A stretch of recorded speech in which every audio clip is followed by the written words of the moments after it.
भैया जी तो इस्माइल मारा तारे हो। सोचा तारे कोठी खाली करवा के मैदान मार लेनी। अब जय जयकार हुई। जय जयकार हुई कि हाहाकार हुई, ये बात के फैसला तो तब होगी जब काली भैया के मालूम चली।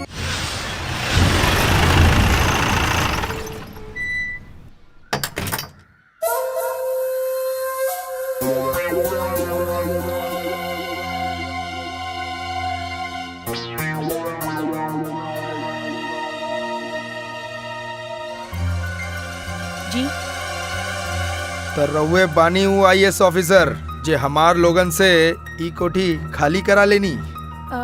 जी ना, वो हमारे पति हैं।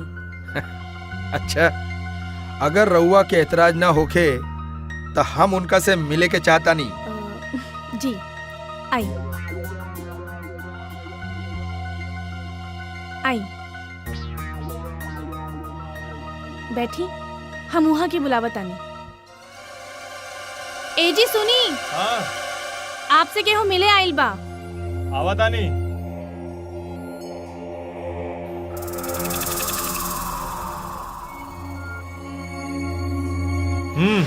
बोला।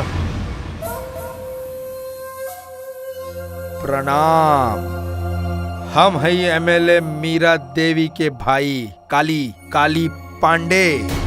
काली पांडे, बोला का बात है? का रहल, ई कोठी पे हमार लोगन का कब्जा कई सालन से रहल। कई ऑफिसर अइलन और गइलन, पर एकर कब्जा केहू ले न सकल। रउआ 21 दिन में ई कोठी अपने नाम ट्रांसफर करा लेनी तो हमार मन करल ऐसन ऑफिसर से तो मिले के चाहिए, तो हम चले नी। ठीक बा, मुलाकात हो गई, अब चला निकला। अब तोहरे जैसे पड़ोसी से रोज रोज मिले का मौका मिली तब हम मन ना भरी। जाता नहीं, कोनो काम वाम पड़े तो अच्छा पड़ोसी के नाते याद कर लिया तो हम हाजिर हो जाए। सुना, हमरा के काम पड़ी ना तो हम डायरेक्ट CM से बोलब, समझ गईला? अब चला निकला। अच्छा, जैसन राउर मर्जी। प्रणाम प्रणाम।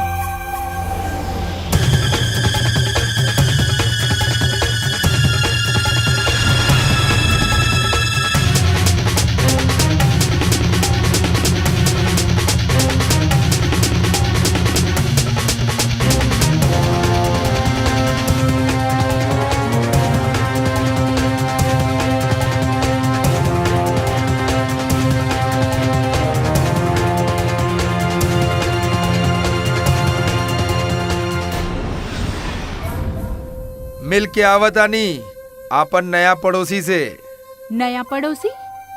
अरे उहे आदरणीय IAS ऑफिसर, तोहरा रहते घर खाली करा लेलस त ओकर चेहरा देखल जरूरी रहल ना। CM साहब के ऑर्डर आ गए रहे, इहे खातिर कोठी खाली करावे के पड़ल। अरे CM साहब के का मालूम कि उनकर ऑर्डर काली पांडे खातिर हार और उस साला सरकारी कुत्ता खातिर चीत बन के आइल बा। खैर, ओसे त हम निपट लेब। दारू के ठेके का भेल? CM साहब से बात हो गई बा, चुनाव के बाद मिल जाई। चुनाव के बाद? हाँ, चुनाव के लेके उतनी व्यस्त बाड़न। कहलन हा कि चुनाव से पहले रैली ना रैला निकाले के बा, ऐसे बार थैली बरियार रखे के पड़ी। रैली भी निकली और रैला भी निकली। सारा यूथ विंग हमरे साथ बा। कह दिया CM साहब से, चिंता के बाद नहीं खे। हाइला, हमें लिस्ट बना के तैयार कर देले बानी। 10 करोड़ जुटावे के बा, जेकरा में से 5 करोड़ CM साहब खातिर और ये 5 करोड़ हमने खातिर।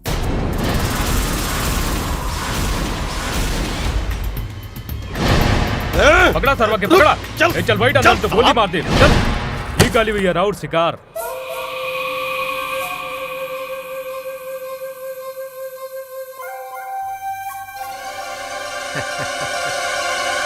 हे दयालु, एकरा भाई के फोन लगावा कि ई 2 करोड़ का हुंडी छुड़ावत आ रे कि उनका जीते जी एकरा के काट के उनका पार्सल करी। हम फोन कहनी है भैया जी, रिक्वेस्ट करके कहत रहे कि हमार लड़का के छोड़ दो, हम थोड़ थोड़ कह के 2 करोड़ चुका दे।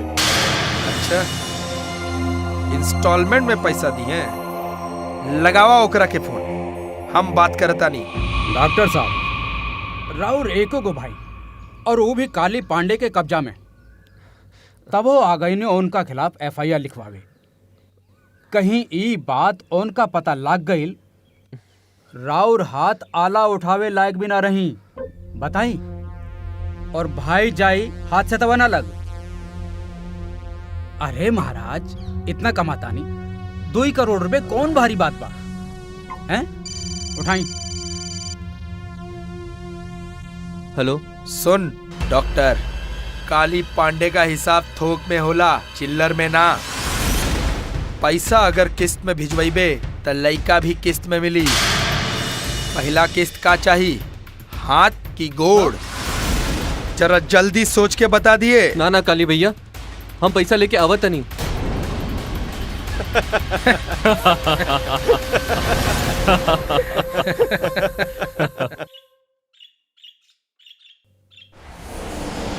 देखा था मस्त टमाटर नियर माल आवत है, मिल जाई ना तो मजा आ जाई।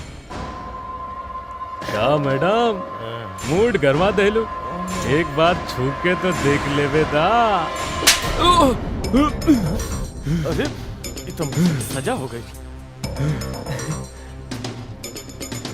तमाचा तो गाल पे पड़ल, पर झंझनाहट दिल में भइल, दिल में। अभी झंझनाहट तबले न खत्म हुई जबले तो आर इज्जत न उतार दी।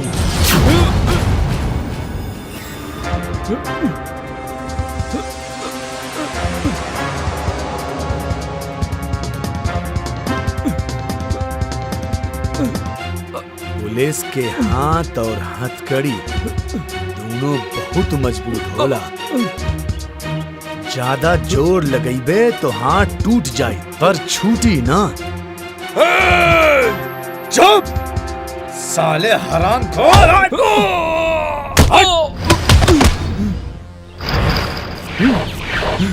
इलता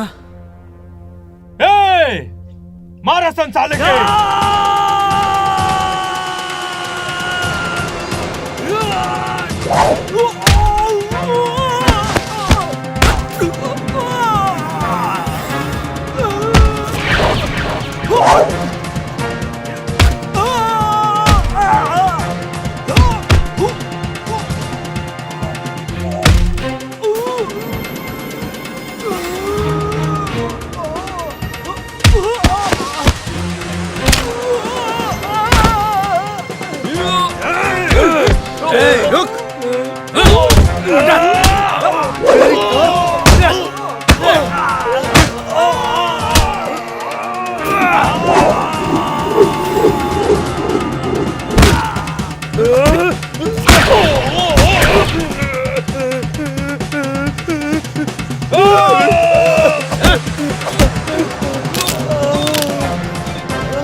साला लड़की छिड़बे रे, इतना हिम्मत! भाग यहाँ से, चल भाग साले।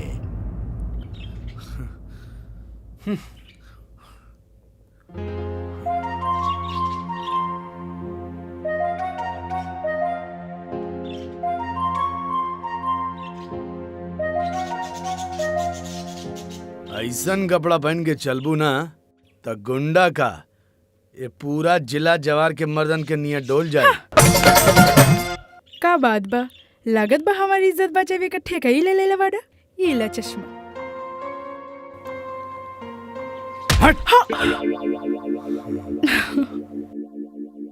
बाक बुड़बाक। हाँ, उका है कि मैडम वो दिन कपड़ा का प्रॉब्लम रहे, आज तक कपड़ा ठीक बा, फिर भी गुंडा सा। खैर छोड़ा, ये बताओ यहाँ एही कैसे? जा हम न्यूज़ रिपोर्टर हई एक न्यूज़ चैनल में। हमरो पोस्टिंग भी यहीं बा। हाँ, अच्छा भइल कि तोहरा पोस्टिंग यही जा भइल। काहे? काहे कि तू आ गेल बाड़ा, अब हमार मन भी यही जा खूब लगी। ठीक बा, चला तो के छोड़ दे। चला। पिंकी, पिंकी, पिंकी, अरे ई सब का कर रहल बाड़ू? जाके सुतत नइखे बनत त बस बदमाशी शुरू। हाँ, अरे का भइल? काहे डांटत दारू हमार बिटिया के? तनी देखी का कर रहल बाड़ी, एकदम परेशान का करके रख देहली। तनी पूछी त के को अक्षर पढ़ले बाड़ी की ना आज? का हाँ? बिटिया? कल स्कूल जाऊंगी तो पढ़ लो। ठीक बोलती है हमार बिटिया। कल स्कूल जाई तब पढ़ाई करी, है ना बेटा? जब स्कूल जाई ना तब खूब पढ़ाई करके हमार जैसन आईएएस अफसर बनी, ठीक बा? अच्छा सुना, रात बहुत हो गइल बा, अब जा जाके सो जा, ठीक है? Good night. Good night, good night बेटा। अरे तू कहाँ जाता रू? छोड़ी ना, पिंकी आ जाई। पिंकिया तो ना आई, लेकिन सुना, हम तोहरा के छोड़े खातिर ना, प्यार करे खातिर पकड़ ले बानी। अच्छा सुना, बहुत दिन भइल हमने के बीच कुछ खेल तमाशा ना भइल। खेल तमाशा करे खातिर बेडरूम हा। हमरा के पता बा, लेकिन नया शहर, नया घर, नया तरीका से यही खेलल जाई ना, प्यार के खेल।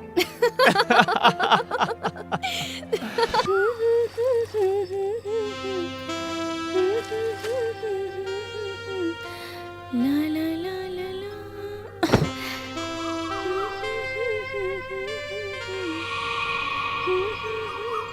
ला ला ला ला। ला ला ला ला।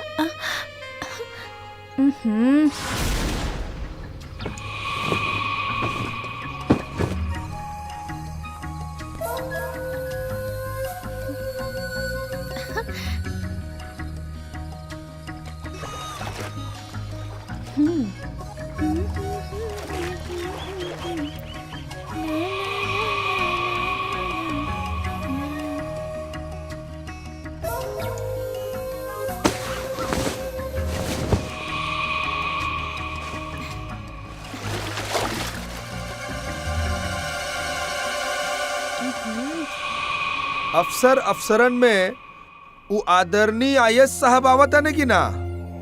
ना ना, उनका न्योता देवे के कोनो जरूरत नहीं खे। अरे बहिन, पड़ोसी हो, बुला ला ओकरा के। ई पड़ोसी पे इतना प्यार काहे खातिर? बड़का ऑफिसर हो, कोनो काम पड़ी और हमार जन्मदिन पे आई, संगे मिली जुली तो दोस्ती हो जाई। ठीक बा, जाके बुला लिहा। अरे हम बुलाइब तो नानू आई, तू बुलाइबू तो आई। अरे कतनो बाड़ू, एमएलए बाड़ू। ठीक बा, हम जाके ओकरा के न्योता दे आई। और ओकरा मेहरारू के भी बुला लिए। काहे? अरे हमार मतलब बा, सब परिवार बुला लिए। कायदा तो इहे कहेला ना।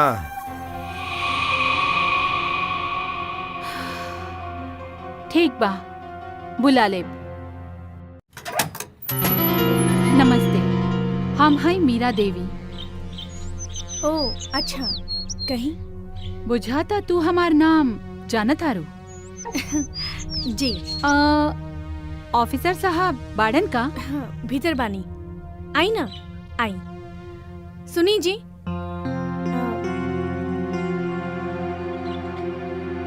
प्रणाम। प्रणाम, बैठी। ऑफिसर साहब, हम रउआ के न्योता देवे आयल बानी। परसों हमरा भाई के जन्मदिन बा, ओकरा उपलक्ष्य में क्षेत्र के लोग जलसा रख ले बा। रउआ आइब त हमरा अच्छा लागी। लागता कोठी के बाद से रउआ गुस्सा बानी। ना ऐसन छोड़ी ना, बड़ बड़ लोगन के साथ छोट छोट बात होत रहेला। हमरा खुशी में शामिल होखब त हमरा अच्छा लागी। रउआ आइब ना? हम औरतन के बात के बुरा ना माने नहीं। देखब मेम साहब, हाँ रउआ हमार पार्टी में आइब तो ओकरा में 4 चांद लग जाई। रउआ इतना कहत आनी तो जरूर आई। ठीक बा, चलत आनी। अच्छा, नमस्ते। नमस्ते। जी।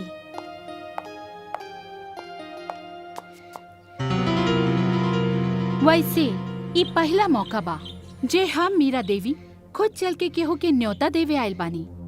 हम रउआ सबके राह देखब। कितना फर्क बा हाँ? दोनों भाई बहन में। ये मीठ मीठ बात पे मत जा। ये दोनों भाई बहन एक के नस्ल के बा। का?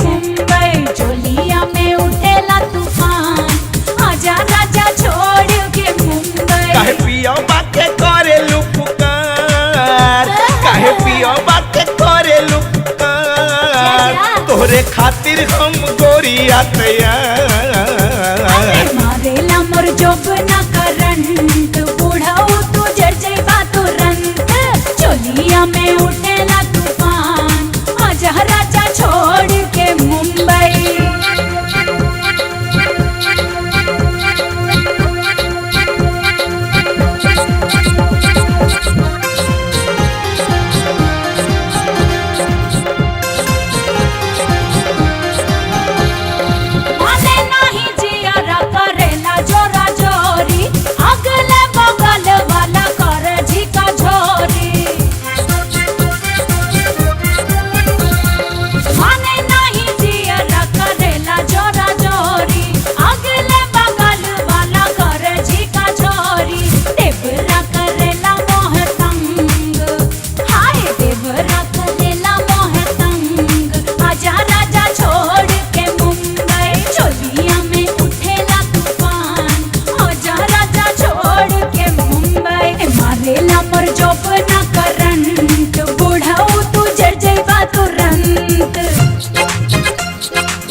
तोरे खातिर हम गोरिया तैयार तोहरे उमरिया नरम बाबा नानी करा तू शरम तोहरे उमरिया नरम बाबा नानी करा तू शरम आए चोलिया में उठेला तूफान आजा राजा छोड़ के मुंबई चोलिया में उठेला तूफान आजा राजा छोड़ के मुंबई।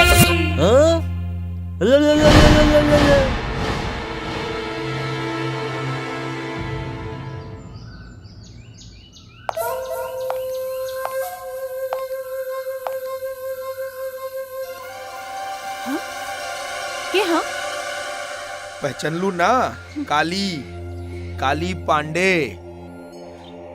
घर तो बड़ा नीमन सजेले बानी। एहिजा काहे आइल बाड़ा? स्वागत करे। उ का भइल तू जन्मदिन के पार्टी पे ना आइलू? हम राउर स्वागत ना कर सकनी, ना बोलनी ना बतियनी। यही खातिर हम आ गईनी। ई कहे खातिर कि सरकारी अफसर तो हमके इम्पोर्टेंस देलन नहीं, बाकी हम हई बहुत काम का चीज। कोनो दिक्कत उक्कत आई ऑफिसर साहब के न रहला पे तो हम बानी याद कर ले। जी बहुत बहुत धन्यवाद। हमरा के एहिजा कोनो दिक्कत नहीं खे, रवा जाई और आइंदा एहिजा आवे के जरूरत नहीं खे। ई त रउआ गलत कहता नहीं, कारण काल्हे कुछ ऊंच नीच हो गईल त इज्जत केकर जाई। हमार नु लोग तो इहे कहियन बगले में एमएलए का घर, ओमे रहलन काली पांडे, तब वो राउर संगे ऐसन वैसन हो गईल। हमरा आइले से तोहार इज्जत पाचल रही। जाता नहीं वैसे जल्दी आईब। प्रणाम।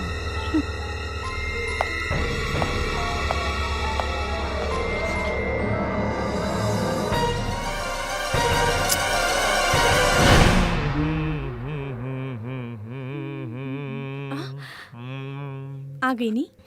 पिंकिया सुत गइल का? वो कब के सुत गइल बिया। ई का पान खा के आइल बानी? का बात है? आज तो कयामत के रात बरानी। का मतलब? मतलब ही कि हम 5 दिन हिजा नहीं खीना तो हम चाहता नहीं कि वो 5 दिन का कसर आज निकाल ले। 5 दिन खातिर कहाँ जाता नहीं? अरे वो सरकारी काम से दिल्ली जाता नहीं। कब? कल है सुबह। 5 दिन में रहुआ आ जाइब ना? आ जाइब रानी, आ जाइब। तू चिंता काहे करत आरू? अच्छा सुनो, हाँ? ई हा स्पेशल पान, एकरा के खा के तोहार मूड बन जाई। उ कहा कि हमार मूड तो बन गई हा। ना ना हम ना। अरे ना, खाई के पड़ी। सुना ना, ई हा पलंग तोड़ पान, एकरा के खाइबू ना तो आज तो पलंग टूट के रही। अरे ला ना। ऐसन बात है? तब बिल्कुल ना खा ला ना।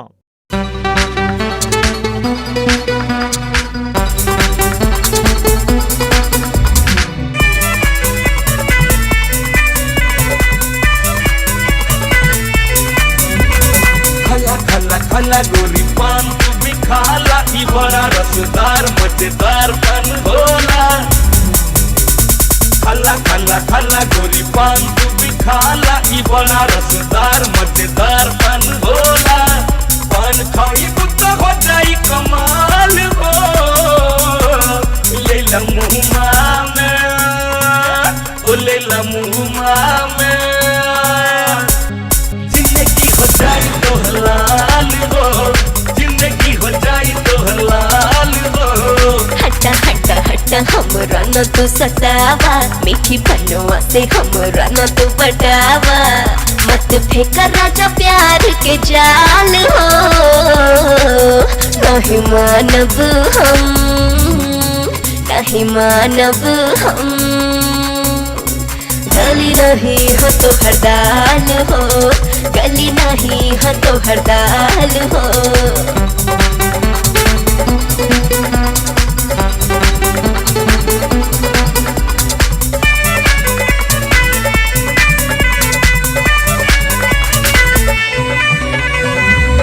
एक बार खाईबू तो बार बार मांगबू, पानवा के पीरी से दियरा जुड़ेबू। पानवा देखा के जीता नहीं मोरा मनवा, मनावे के सपना छोड़ी दा बेदर्दी सजनवा। लेला लेला लेला न करा इनकार हो, एकरा में भर बाटे हमर बड़ा प्यार हो। पान खाईबू बदल जाई चाल हो, लेला मुँह में, ओ लेला मुँह में। जिंदगी हो जाई तो हलाल हो, जिंदगी हो जाई तो हलाल हो।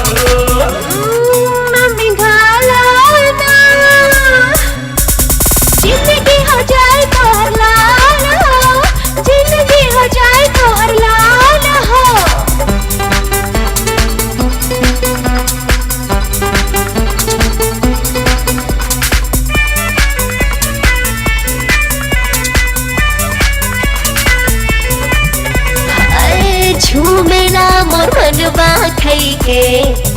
मनवा तोहार हो अंग अंग हिले ता बड़ा दमदार हो पान बाग रसों से तू जिंदगी बना ला अब गोरी बहिया में मन बहला ला लेला लेला लेला हमके बहिया में लेला हमरे जवनिया से राजा अब खेला मत कराब हमसे सवाल हो आगे करी दा तू आगे करी दा तू जिंदगी हमर लाल लाल हो जिंदगी हमर लाल लाल हो अरे लैला मुहम्मा में लैला जिंदगी हो जाई तो हलाल हो जिंदगी हो जाई तो हलाल हो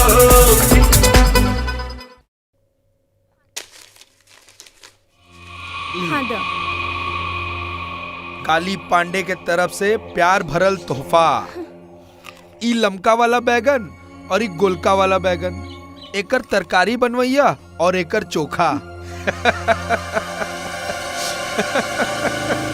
कबहू ना कबहू तो खैले होबू ना बहुत नीमन लागेला ला ला अरे ले ला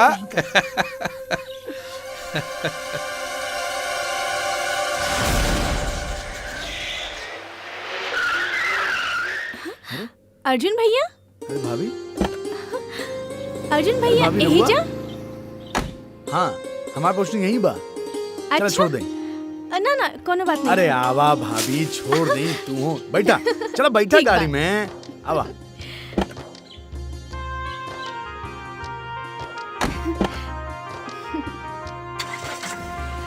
हाँ आगे से लेफ्ट और सब ठीक है ए दयालुआ बैगन तो जरूर खिलाई काली पांडे ना हो हमार ए दयालुआ एकरा पे नजर रख बहुत तगड़ा मालबा पापा आप कहाँ जा रहे हो? दिल्ली जाता नहीं बेटा 5 दिन खातिर। और सुना हमरा गैर हाजिर में अच्छी तरह से अपन पढ़ाई करना और अपने मम्मी के परेशान मत करिया। अच्छा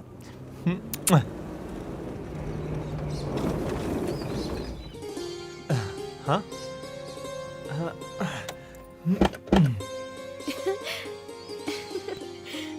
आई ए जी अरे वाह देखी ना के आइल बा अर्जुन सिंह ही कहाँ बैठा गईलन? हम बाजारे से आवत रहनी तो रास्ते में मिल गई नी हाँ आओ आओ आओ अंदर आओ। अरे ना ना गस्ती बरबानी गई जरूरी बा बाद में आई तू जरूर बैठा वो भाभी से बाजार में मुलाकात हो गई तो सोचली छोड़ दें और घरे भी देख ली। अच्छा अब घर देख ले ना तो तोहरा के प्राइवेट ड्यूटी देता नहीं। Private duty? हाँ प्राइवेट ड्यूटी वो ये है कि हम 5 दिन खातिर दिल्ली जाता नहीं डिपार्टमेंट के काम से, तो हमारे परिवार का ख्याल रखिए। ऐसा ड्यूटी होके वो भी बिना रिस्क के। अच्छा हम ख्याल रखब जी। अच्छा भैया हमारा नंबर भाभी के दे दिया चाहता नहीं ठीक बा? ठीक बा। प्रणाम। नमस्ते। मुन्नी बाय। चलो पिंकी जी कुछ खैलू हो कि ना? हाँ मम्मा।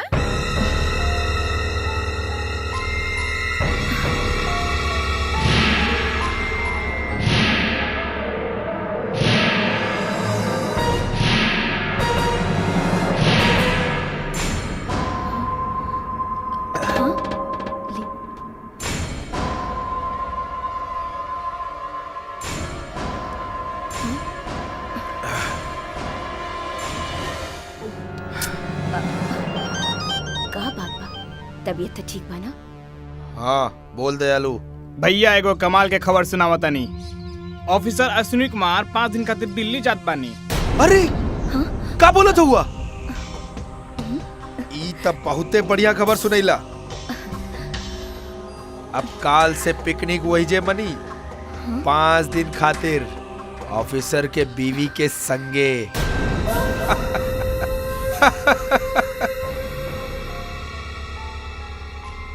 ऑफिसर की बीबी हमरा से नीमन बिया का?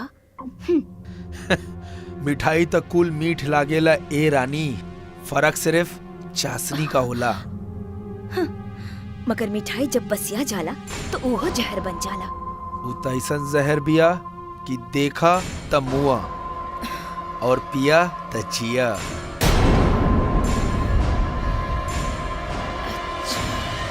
पिंकी टिफिन खा ली है। हाँ।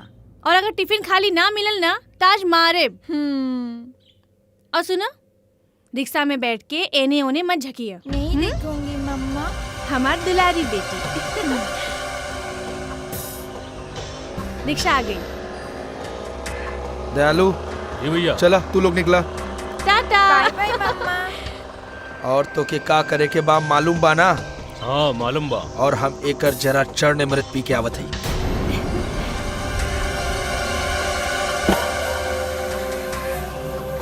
इधर आ, चल पीछे ले।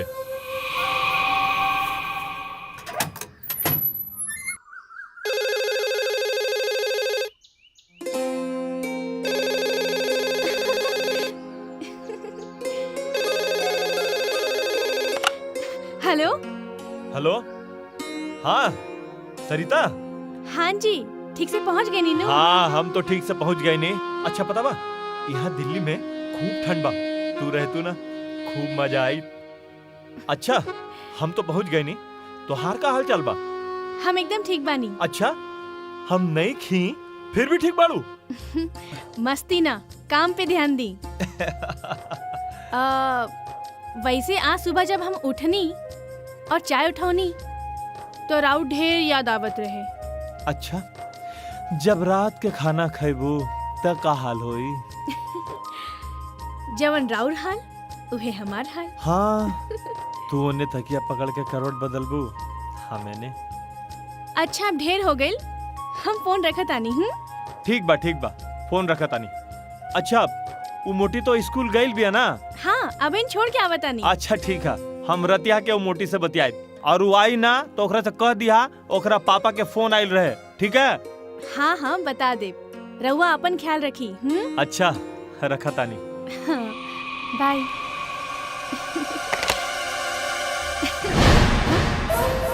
प्रणाम। तू यही जा। कहले रहली ना कि ऑफिसर साहब के न रहला पे कोनो दिक्कत पड़े तो हमका याद कर लिया। बाकी तू याद ना कैलू तो हम खुदे चलेनी। हमके एहिजा कोनो दिक्कत नहीं खे, तू एहिजा से जा सकता रहो। दिक्कत तो हमरा बा, एहिजा हमरे दिल में। ढेर मन बढ़ल बा तोहार। मस्करी करता रह, अपने आप के का समझता रह? विधायक के भाई हवा तो गवर्नर हो गए का? सीमा में रह, ना तो एके दिन में कुल लुच्चागिरी हवा हो जाए, बुझला? अरे हमार हवा हवाई लुच्चागिरी का होला तो कि हम दिखाई। हाँ।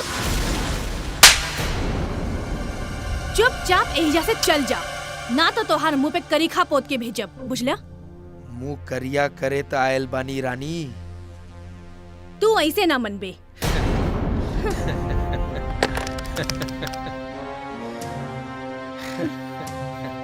हेलो भैया। हाँ भाभी। भैया तनी जल्दी घरे आई तो। का बात बा? हम मुसीबत में बानी। जी हम अभी आवता नहीं।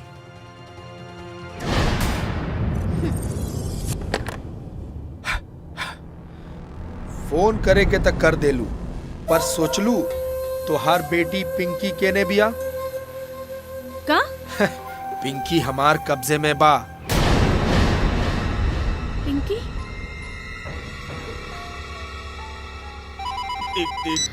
हेलो। पिंकी के फोन दा। आवा बेटा। ला अपन मम्मी से बात करा। Hello mama.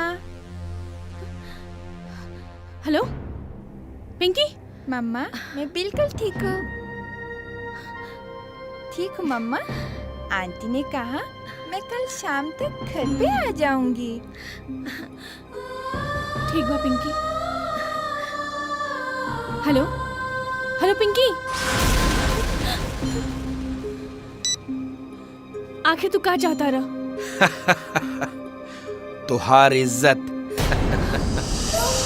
हम अंदर जाता नहीं, आपन बेटी के जिंदगी प्यारी ना होके त एसपिया के अंदर बुला लिया, नहीं त अकेले चलैया।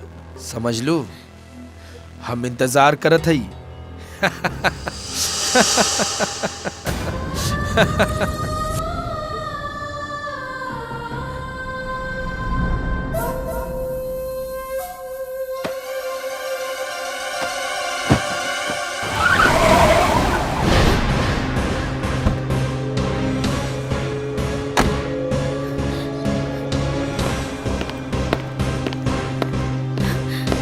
भैया रउआ आ गई नी? बोली ना, का बात बा? वो कुछ ना, वो बाहरी गुंडा मवाली लेकर घूमत रहलन, यही से हम घबरा गई नी। बेकार में रउआ के परेशान कईनी। नहीं, कोनो बात नहीं के। कोनो जरूरत होई तो फिर बताई, ठीक बा? प्रणाम।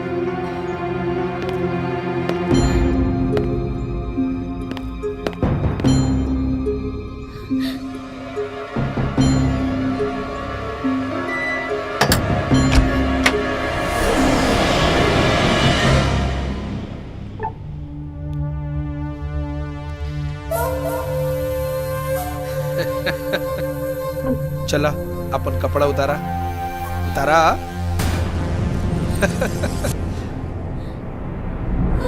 उतारा।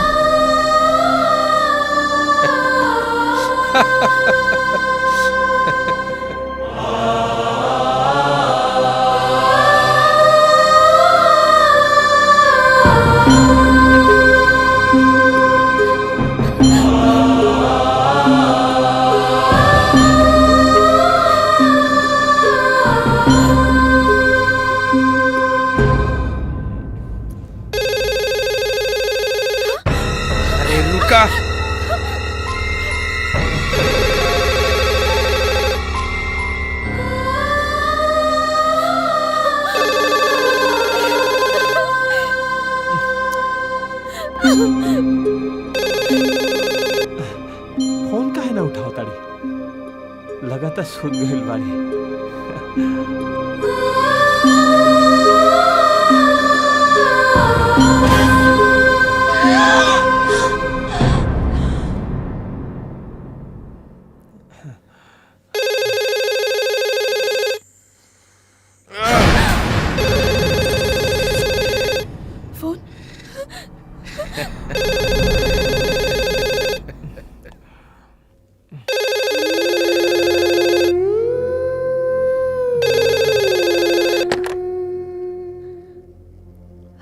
हाँ सरिता, अरे रात के फोन कई नहीं, तू उठवलू का है ना? वो हम जल्दी सूत गेल रहनी, यही से पता न चलल। ठीक बा। अच्छा सुना, वो मोटी के फोन पे बुलावा। पिंकी? पिंकी तो बाथरूम में बिया। बाथरूम में? सरिता, तुहार आवाज काहे का पता? आवाज कहाँ का पता? हमके तो बुझाता कि तो के हमारी याद सतावता। जल्दी आई। अच्छा सुना, कल रात के हम फोन लगाए और पिंकिया से बतियाई, ठीक बा? ठीक बा।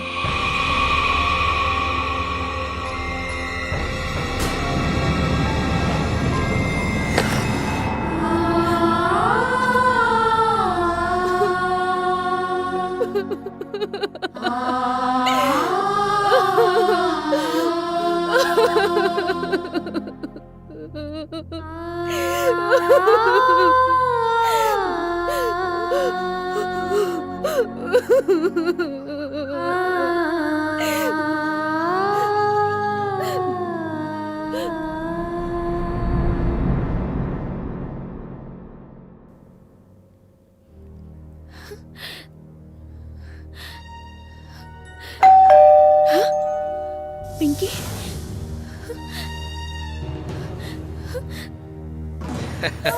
पिंकी?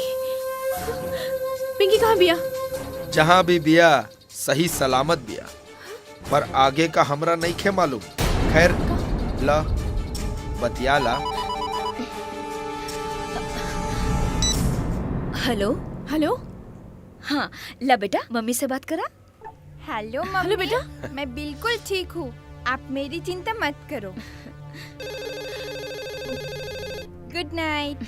Hello hello.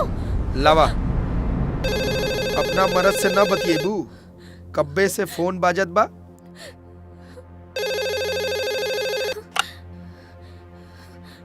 हेलो। हाँ सरिता, अरे फोन काहे नहीं उठावत? वो हम रसोई में रहनी। अरे त रसोई से फोन तक आवे में इतना टाइम लगेला का? हाँ चला पिंकिया का दा। पिंकी सुतल बिया। सुतल बिया? अरे कल फोन कईनी तो बाथरूम में रहे और अभी फोन करता नहीं तो सुतल बिया। तबीयत तो ठीक बनू? हाँ ठीक बा। चला ठीक है, हम कल सवेरे फोन करब, पिंकिया के जगह दिहा। अब सवेरे जल्दी उठी तो हमके परेशान करी, अब रहुआ आके ही बतियाई। ठीक बा। अच्छा फोन रखा तानी। हाँ। भेजे शुरू कियल जाए कि अंदर चलबू?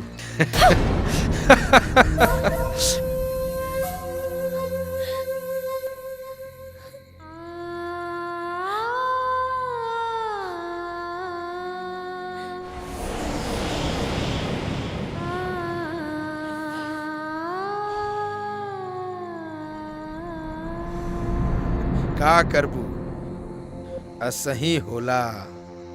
ऊ कहावत त सुनले बाड़ू, खेत खाए गदहा मार खाए चुल्हा। करे केहू भरे केहू,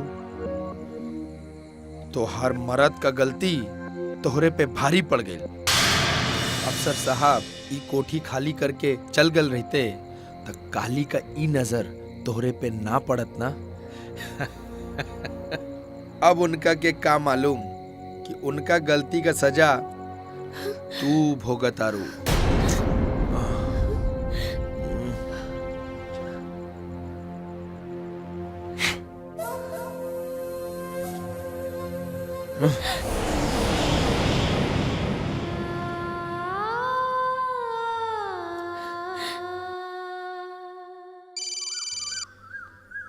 हेलो। कारे साओ का बोलता है? काली पांडे बोलतानी। काली भैया, प्रणाम काली भैया। अरे तोहर बदन का चर्बी इतना बढ़ गइल बा कि टहलत टहलत हमरे घरे चले जात हवा। हमका समझी ना। 4 लाख का तकादा करे हमरे बहिन के पास चल गइल रहा। हमार का हिम्मत जे तकादा करल जाइल। ऊ तो मालकिन कह रही हमार माता खूब काम रहिल, भुला जाए तो आके याद दिला जाए, बस ऐसे। तोहार कर्जा चुकावे खातिर हम फोन कैले बानी। चुनाव आवत हो, तोहरे नाम से हम 15 लाख रुपया लिख ले बानी। 4 लाख रुपया काट के दयालुआ के हाथे 11 लाख रुपया भिजवा दिया। यही में तोहार भलाई बा, समझला? काली भैया। चला रखा। काली भैया।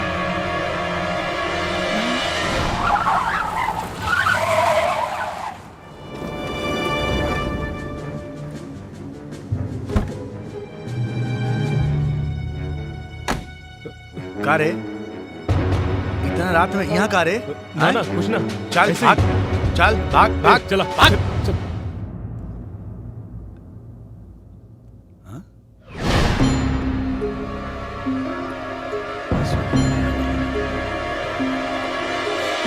बस काली, अब हमरा के छोड़ दो, अब और बर्दाश्त नहीं के हो। सब कुछ तो लूट गए, कुछ नहीं के बचल। कुछो नहीं खे बाचल। तोहार बेटी बाचल बिया और तोहार मर्द बाचल बा, और तू कहतारू कुछो नहीं खे बाचल। हम तोहर हाथ जुड़तानी, तोहर गोड़ पड़तानी। हमरा के हमार पिंगी लौटा दो, हमरा के हमार पिंगी लौटा दो। 5 दिन से हम ओकर मुंह नहीं की देख ले।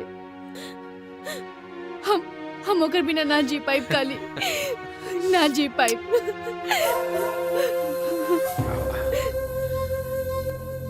अरे आज भर का तो बात बा, काल तो आइए जाए, और काल तो हर पति भी आवत अरे, फिर रहिया ओकरे साथ आराम से। रो के हमार मूड खराब करत आड़ू। चला मजा लियल जाए। आवा।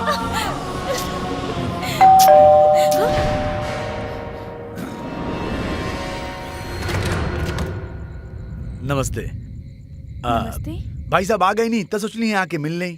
ना वो तो नहीं आई। का नहीं के आई ना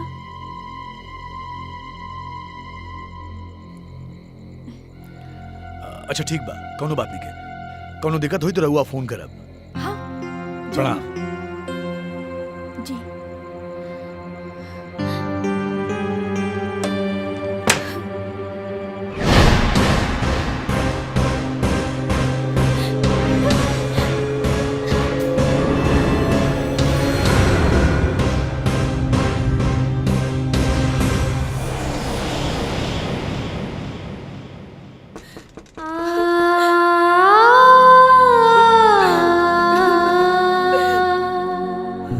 mummy mummy mummy Pinky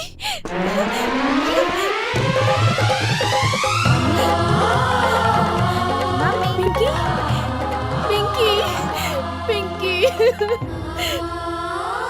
mama आपकी तबीयत ठीक हो गई? हाँ बेटा।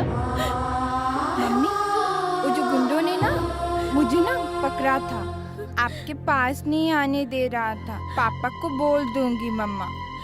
ना बेटा, पापा से कुछ मत बोलिए, ना तो पापा वो गुंडन लोगन की जाके जान से मार दी है और पुलिस पापा के पकड़ के लेके जाए। हाँ ठीक है मम्मी, मैं कुछ नहीं बोलूंगी।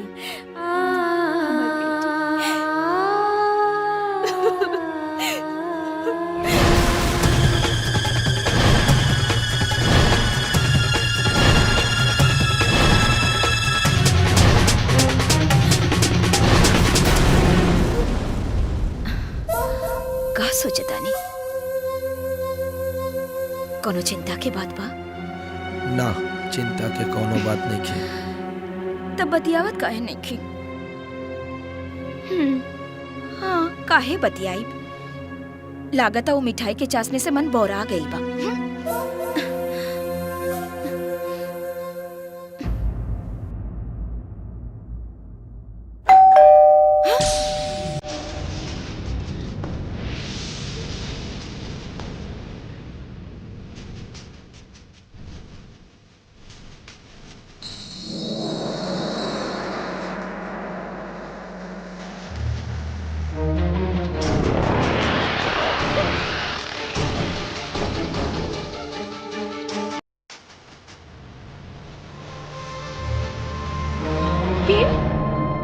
सरिता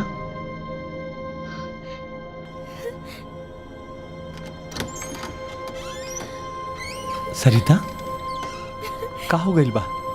का भइल? अरे अरे पागल का भइल? हाँ?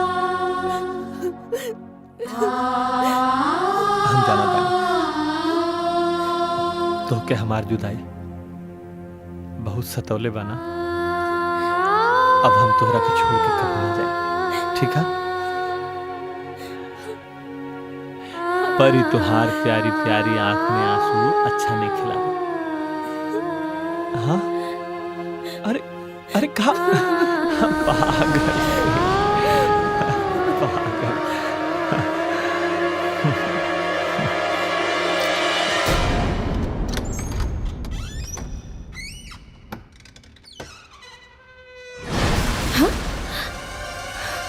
काली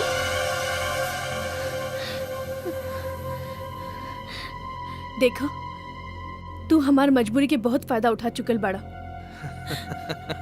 अब हम अपना पति के लायक भी ना बानी और अब पिंकी के डैडी भी आ गइल बानी। अब का चाहता रहा कि इनका और समाज के सामने हमारी इज्जत भी चल जा। ना छोड़ दे काली।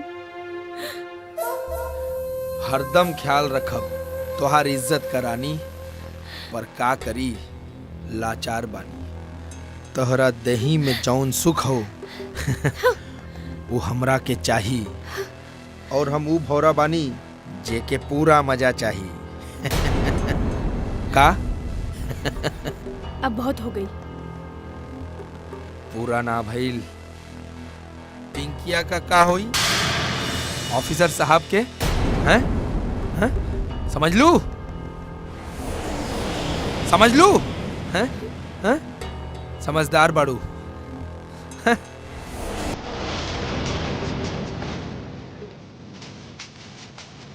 ऑफिसर साहब के ना रहला पे फिर आई।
वो यहाँ का करे आइल रहे?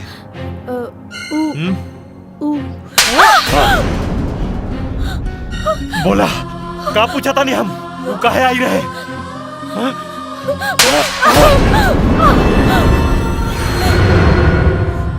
हम बताइए। हम है सोनम, काली के रखे, चाहे ओकर दोस्त जे भी समझी, हमरा के शादी ब्याह के झांसा दे के हमार जिंदगी बर्बाद करे वाला वो कमीना राउत बिटिया के 5 दिन खातिर हमरा भी बंधक बना के और राउत जान मारे के धमकी दे के राउत पत्नी के बलात्कार कैले बा। बलात्कार? बलात्कार कैले? रहुआ हमार कसम सुनी हमार बात सुनी। छोड़ दे हमरा के तू, हम मार देबू हरामखोर के। हमार कसम मार देबू मार। ना हमार बात मानी। रहुआ के हमार कसम रुक जाई। सरिता छोड़ दे हमरा के, मत रुक जा दे हमरा के। हम जानत रहनी कि रहुआ असली जलना के बाद रहुआ से बर्दाश्त ना होए, रहुआ लड़े चल जाए। यही से हम रहुआ से कुछ ना बताई। अगर रहुआ के कुछ हो गए तो हमार का होई? अपन बेटी के का होई जेकरा खातिर हम अपन सब कुछ कुर्बान कर देली। सुनी रहुआ ओइजा मत जाई, हमरा खातिर मत लड़ी। रहुआ हमरा के त्याग दी। वैसे भी हम रहुआ लायक ना रह गई।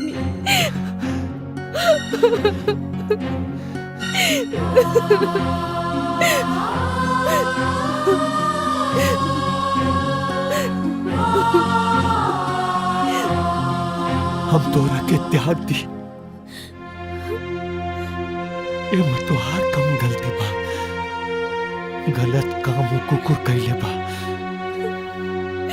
हम तोरा के त्याग नहीं की सकत सरिता। काहे कि हम तोरा से प्यार करेनी। हम तोरा से प्यार करेनी सरिता।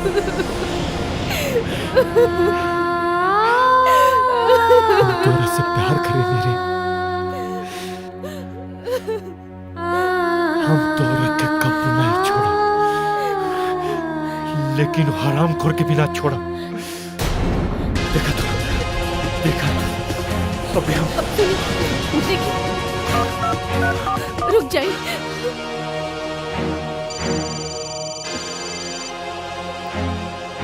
हेलो अर्जुन,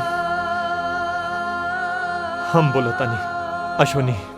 क्या बात है अर्जुन? तोहरा रहते तोहरा भौजी के साथ ही का हो गई? का? उस साला काली पांडे हमार के हाजिरी में हमार पत्नी के बलात्कार कइलस।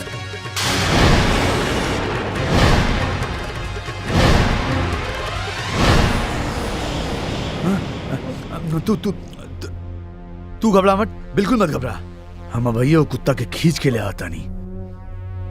हमरा मालूम बा वो कहाँ मिली। ना, वो मादर जात के इनकाउंटर करके जमीन में गाड़ दा। हम तोरा से बोला था, अगर तू ओकरा के न मरला तो हम मार दे। यस सर।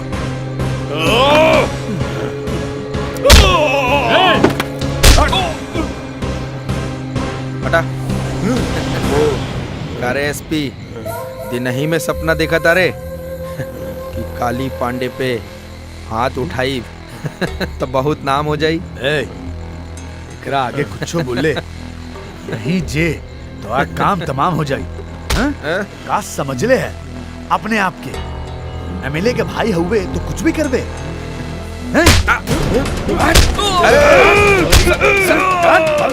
अरे ब्रिजभूषण समझाए एकरा के काली पांडे पे हाथ डाला तो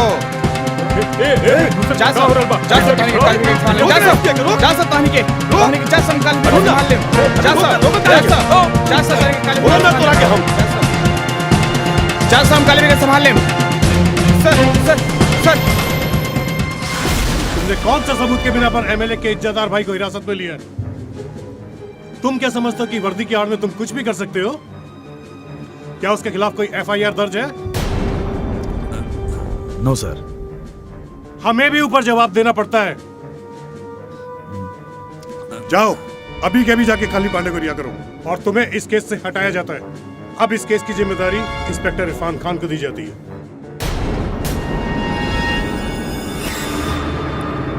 सर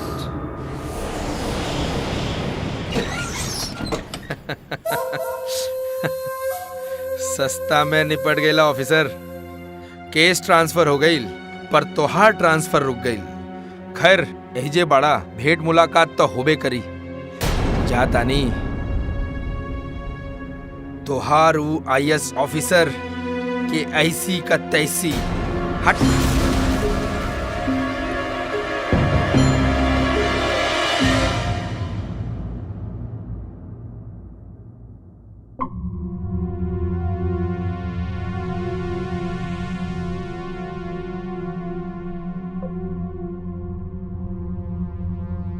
काली के हम लॉकअप में तो बंद कर देले रहनी, लेकिन भाई लोहे जेना होके की चाहत रहे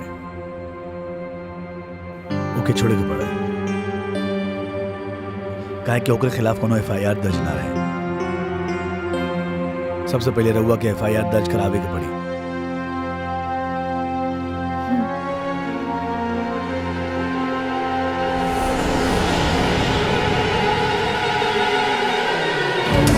ये लोग स्काई न्यूज चैनल से आए हैं और बिहार की पुलिस पे एक डॉक्यूमेंट्री बनाना चाहते हैं। ओके। तो आपका इंटरव्यू लेना चाहते हैं। हाँ पूछिए। यू कैन आस्क हिम। हमें मालूम है कि बारे में कायदा कानून नहीं है। पुलिस इसके बारे में कई कार आई है। देखिए मैडम, जो ये पूछना चाह रहे हैं ना, जो ये कहते हैं वो सब सही नहीं है। आप लोग एक बात समझ लीजिए कि बिहार में पुलिस व्यवस्था बहुत ही अच्छी है।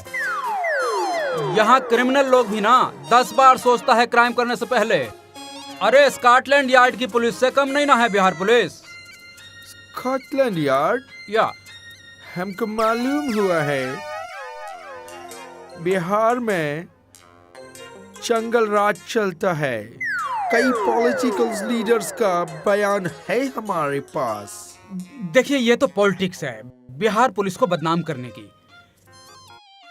सब झूठ है, सब बकवास है। बिहार पुलिस अपना काम बहुत ही अच्छे तरीके से कर रही है। किसी को कोनो परेशानी नहीं ना है। सब जगह अमन है, शांति है, पीस। और यहाँ क्राइम रेट भी बहुत ही कम है, समझे? इरफान,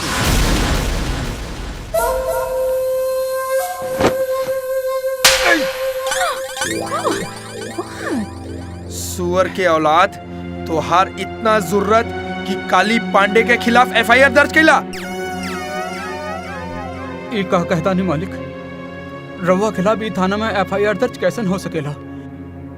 जब ब्रजभूषण बाबू पे प्रेशर ज्यादा पड़े लागल तो छुट्टी लेके गांव चल गईलन। ई लोग के हवन? स्काई न्यूज के पत्रकार। एहिजा का करत हवन? बिहार पुलिस पे डॉक्यूमेंट्री फिल्म बनावे खातिर आयल बाड़न। बढ़िया बा, बनावा बनावा।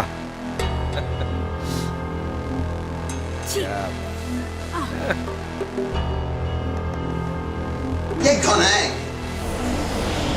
ये वही काली पांडे है ना जिसने आईएएस की बीवी का रेप किया था? जी। This is Jungle Raj.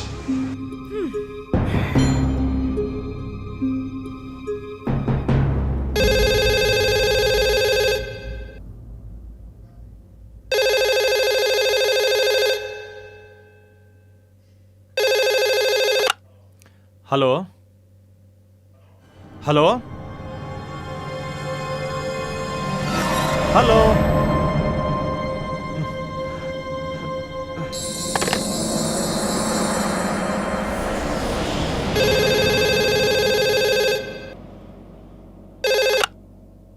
Hello hello, के है रे? अबे बोलत काहे नहीं खीस? हेलो के हा? अरे पता नहीं के हा, फोन करता उठाओ तानी तो बोलत नहीं खे। चला फिर से तू उठावा। हाँ उठावा।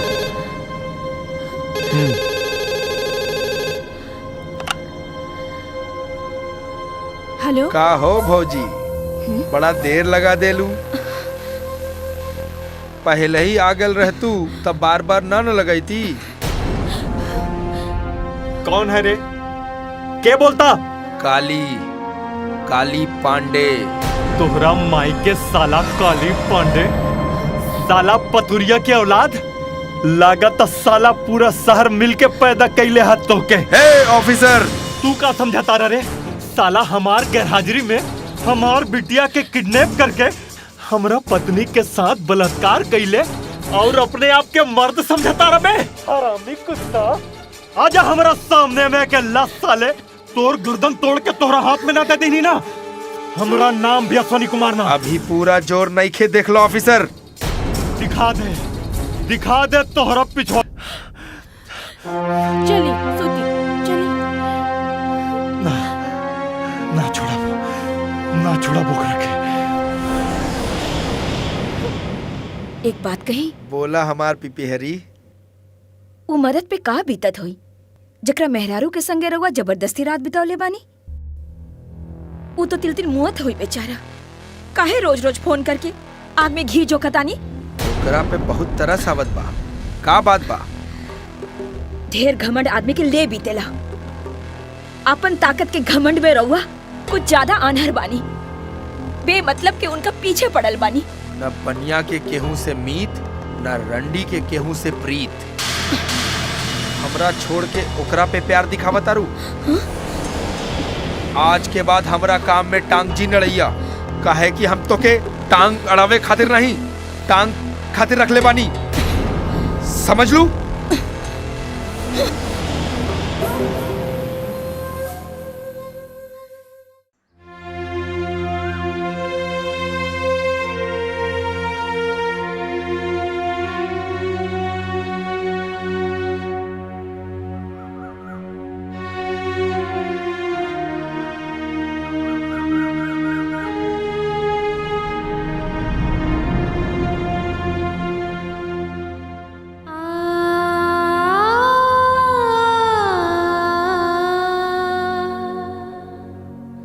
सरिता,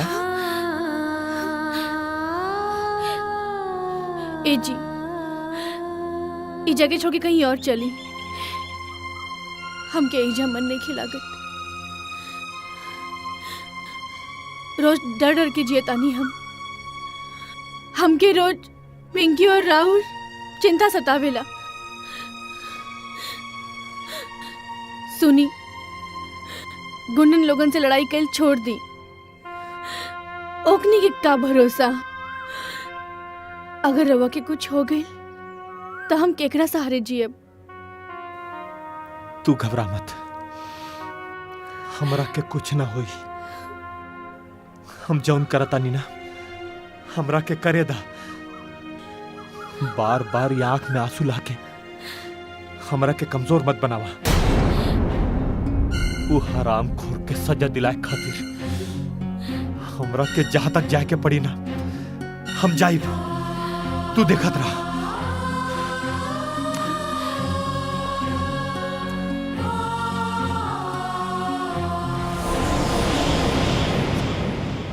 हेलो सीएम साहब, सर हम बोला तानी, social security director Ashwini Kumar. कहीं का बात है? सर रवा से अर्जेंट मीटिंग करेगा। मीटिंग काहे? एक सीरियस केस है सर, अर्जेंट मीटिंग करेगा। का बात बा? बोली, हम फोन पे मौजूद बानी। सर हमरा पत्नी के साथ बलात्कार हो गया सर। बलात्कार? हाँ सर, हाँ ये बलात्कार कैले है वो मीरा देवी एमएलए के भाई काली पांडे। काली? हाँ सर, हम सरकारी काम से 5 दिन के लिए दिल्ली का गई नहीं, हमार गैरहाजिरी में आके हुई काम कैले है सर। जब ये बात हमरा के पता चला, हम तो आपे में ना रही। हम आइए सही सर, हम कानून से लड़े के चाहता नहीं। एक खातिर हम तुरंत एफआईआर लिखाए गए नहीं, लेकिन वो थानेदार वो काली पांडे से डर के हमारे एफआईआर न लिखला सर। हमार दिमाग खराब हो गया सर प्लीज आप थाने में स्ट्रिक्टली ऑर्डर करिए सर कि हमारे एफआईआर लिखे और वो हरामखोर काली पांडे के खिलाफ एक्शन लिहल जा sir. Please sir, please. Officer, action लिहल जाई। पहले तो कल दिन में हमरा से मुलाकात करा। कल दिन में? हाँ। ओके सर, ओके हम आए। ओके।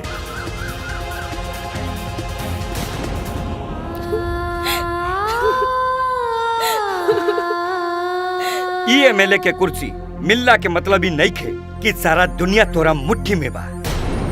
तोरा पावर के जोर पर ई तोहर भाई ई ऑफिसर के घर में घुस के इनके बीबी के इज्जत के साथ खिलवाड़ के लिए बा। हम मानत आनी कि एकरा से गलती भइल बा। ए खातिर हम ऑफिसर साहब से हाथ जोड़ के माफी मांगत आनी। तोहरा माफी मांगले से का हुई? माफी तो नालायक मांगी। ए, चल माफी मांग। हमरा से गलती हो गई, हमरा के माफ कर दा। सीएम साहब, हम ही है ये एमएलए के बलात्कारी भाई के खिलाफ कार्रवाई के मांग करे खातिर आइल बनी। एकरा के माफ करे और समझौता करे खातिर ना। समझौता तो समझदारन के काम हो खेला। मूर्ख जैसन बात मत करा। तोरे घर के अंदर के लूटल इज्जत अगर बाहर फैल जाए ना, तो अखबार और मीडिया न्यूज बना के ऐसन घिसियान कि रउआ और बीबी मुंह दिखावे लायक नहीं रह। रउआ के एगो सलाह देता, जवन हो गई वो बात भूल जाए। ई नालायक के माफ कर दी। समझ गई नहीं सीएम साहब। ये हराम खोर के तो हम वही दिन ठोक देला रहती जौन दिन हमरा के सब कुछ पता चला। लेकिन का करी, आईएएस है ना, कानून के रखवाला है। लेकिन हम भी गवर्नर साहब के पास पिटीशन दे देले बानी। अब जे भी करी है गवर्नर साहब करी है।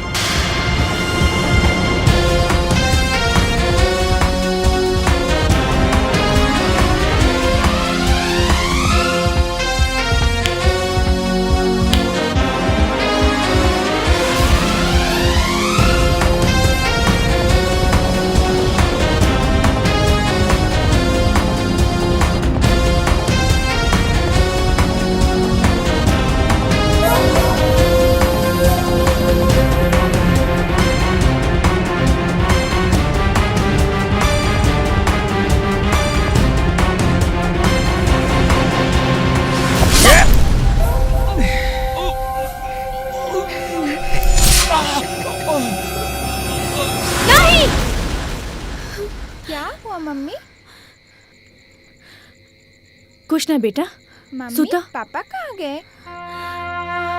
बेटा, पापा कानून की लड़ाई लड़े गेल बानी। तू सुत जा, सुता।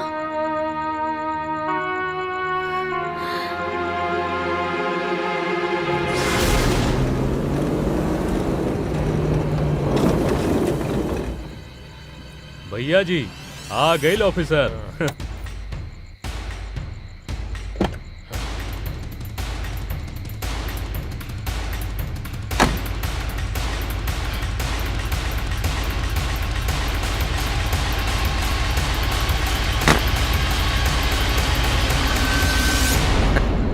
कारे काली पांडे, रास्ता रोक के खड़ा बाड़े रे। लगाता आजे मरे के इरादा करके आइल बाड़े। सवेरे बहुत हेकड़ी झाड़ के गेल रला ऑफिसर, उहे का जवाब देवे आयल बानी। इहे वो पिटीशन बाना जो गवर्नर साहब के देले रला। देखा सही जगह आ गई।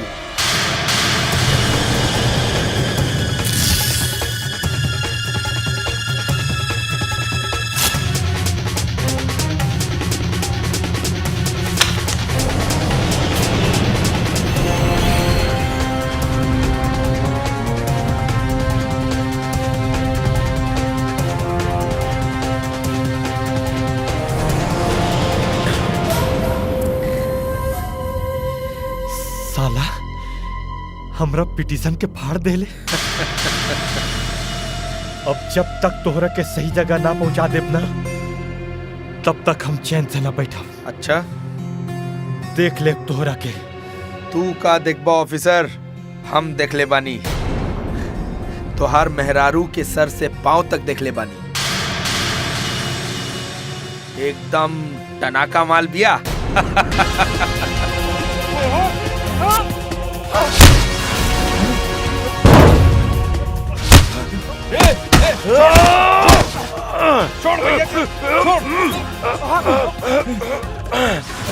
जायदा जायदा पगला गल बा। काली पांडे पे हाथ उठावत बा, काली पांडे पे। लेकिन हमरा के गुस्सा नहीं आवत। एकरा मेहरारू के संगे 5 दिन तक रहली त ई गुस्सा त जायज बा ना। हम तो के मारब नहीं, ऐसा ही तड़पे के खातिर छोड़ दे। कारे देलुआ, ख्याल रख सालेगा।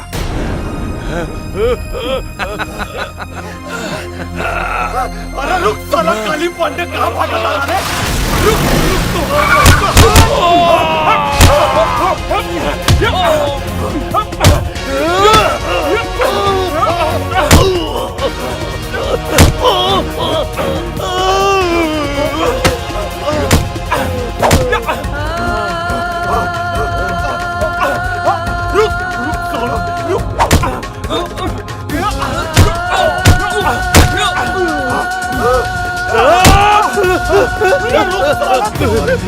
रुक तो मत मोइका, रुक तो वाला।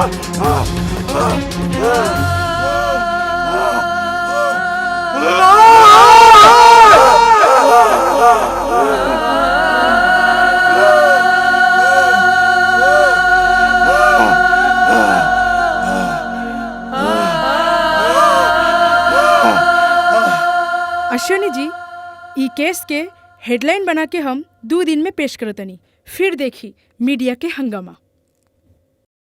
बाकी रहुआ के बदनामी का डर तो नहीं खे? बदनामी के डर ओकरा होई जे बदनामी के काम कैले बा। हमके काहे के बदनामी के डर? देख अर्जुन, हम तोहरा के फिर से बोलता नहीं, मार दे ओकरा के। अरे कर दे इनकाउंटर, नहीं तो हम ओकरा के मार दे। बाकी कुछ करे से कौनो फायदा ना होई, काहे कि वो हरामी के सर पे सीएम के हाथ बा। ना, प्रेस में बहुत ताकत होला, एक बार हमार बात तो मानी। ठीक बा, जौन तोहनी के करे के हा करा। ओके, चलो तनी। प्रणाम प्रणाम।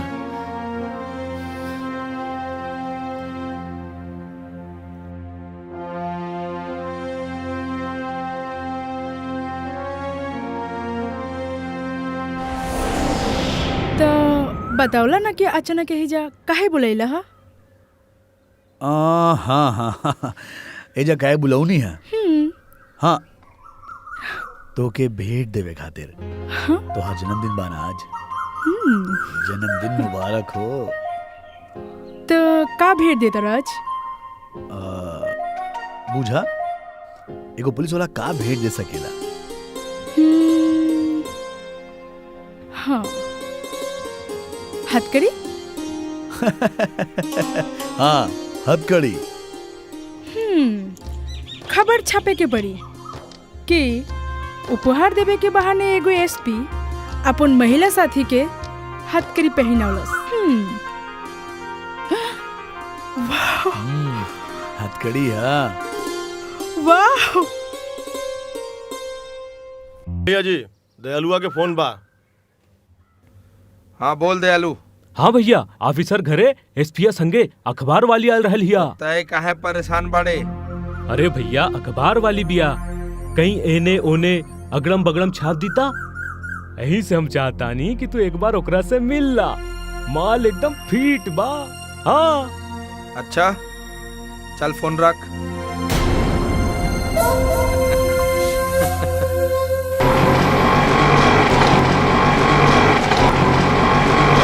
रुक।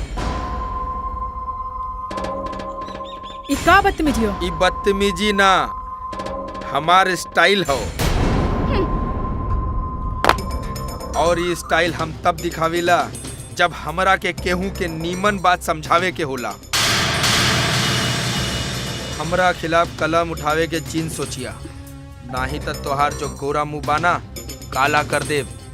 काली नाम हो हमार, काली पांडे। तोहरा खिलाफ खाली कलम ना चली, तोहर फिल्म भी चली टीवी पे। कल प्रेस कॉन्फ्रेंस में अश्विनी बाबू तोहर काला चिट्ठा खुली है।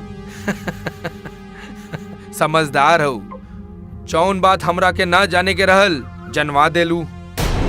और हमार काला चिट्ठा फिट्ठा खोले से पहले तोहर अश्विनी बाबू के लिफाफा फाड़ दे, समझ लू।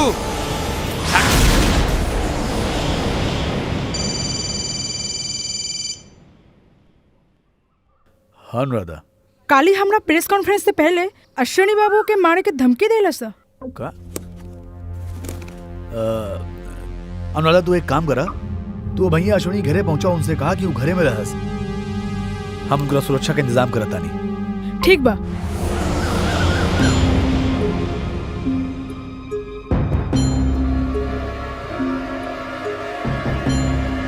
अश्विनी बाबू फोन नहीं करने उठावा।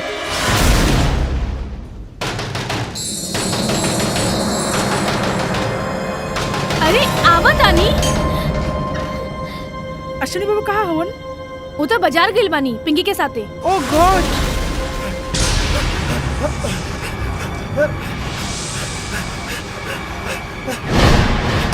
पूरा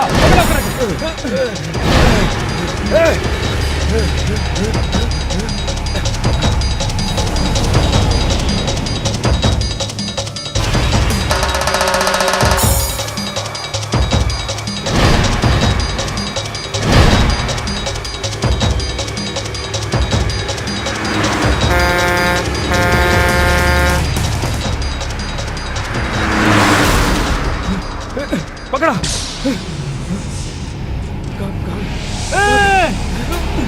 चल चल।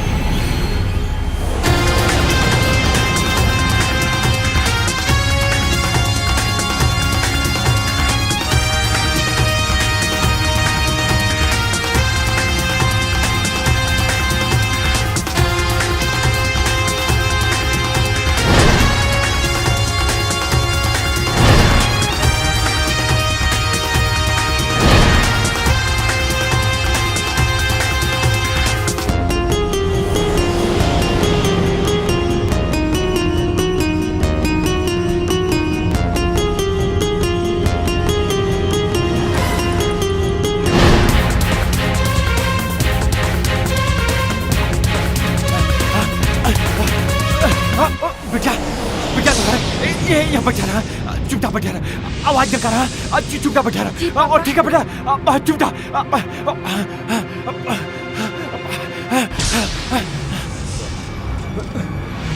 कहाँ गई? पूरा चला संजय।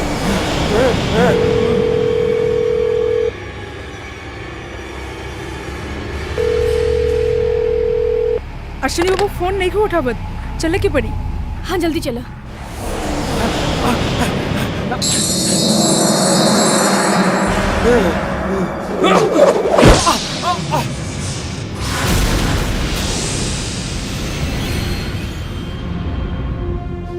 साला कुत्ता लोग, वो दिन तू लोगन का इतना मरनी, फिर भी आ गई ना सा। मारा चल।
तोहार जिंदगी का दी एंड।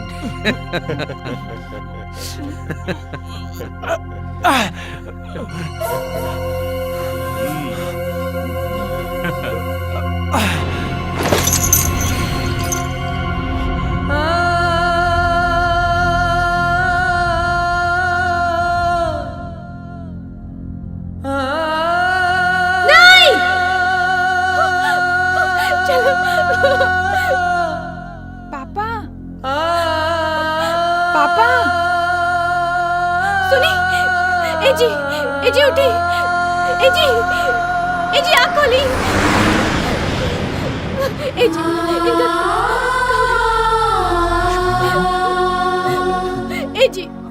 ए जी आँख खोली ना।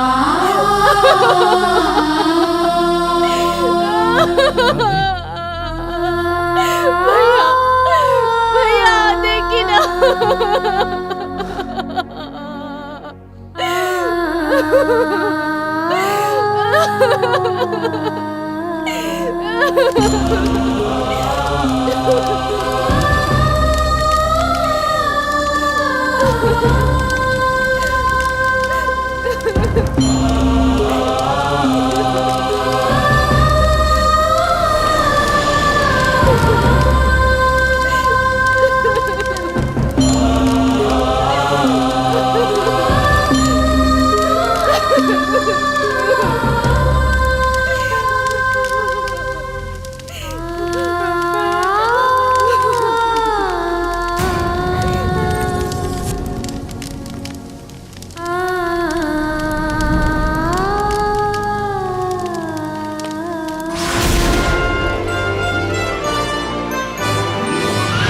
पटना सिटी के सोशल सिक्योरिटी ऑफिसर के पोस्ट पर posted IAS officer Ashwini Kumar के दिन दहाड़े हत्या के शक वर्तमान सरकार के एमएलए मीरा देवी के भाई काली पे है। सूत्रों से मिली जानकारी के मुताबिक एमएलए मीरा देवी के भाई काली पांडे ने अश्विनी कुमार के गैर मौजूदगी में उनकी बेटी को अगवा किया और फिर उनकी पत्नी का बलात्कार किया, जिसकी जानकारी मिलने के बाद अश्वनी कुमार ने कानून का दरवाजा खटखटाया, लेकिन उन पे सियासी रसूखदारों का हाथ होने की वजह से उन्हें न्याय नहीं मिल पाया। सर अश्वनी कुमार मर्डर केस के बारे में क्या कहना है? जवाब दीजिए। अश्विनी कुमार की पत्नी के साथ बलात्कार हुआ है, हमें इसका जवाब चाहिए। हाँ सर, हमें जवाब चाहिए। हमें आपसे इसका जवाब चाहिए। What you doing about Kali's arrest? Do something. रास्ता दीजिए,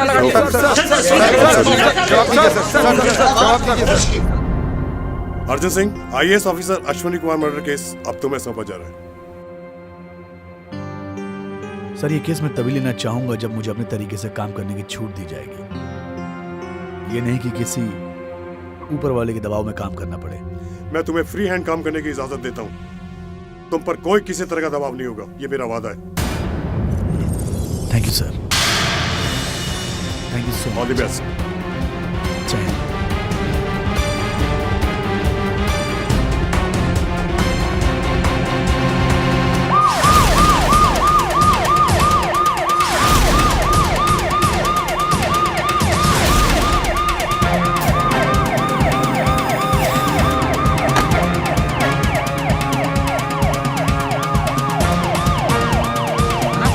ले चल लिख रहा है, ले चल लिख रहा है, चलो।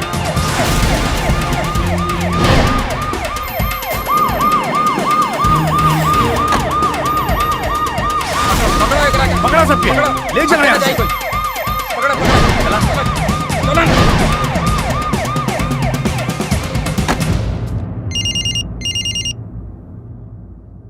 हेलो, हाँ सीएम साहब।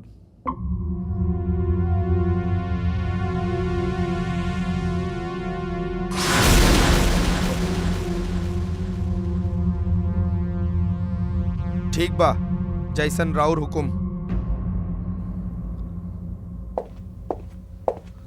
हाँ?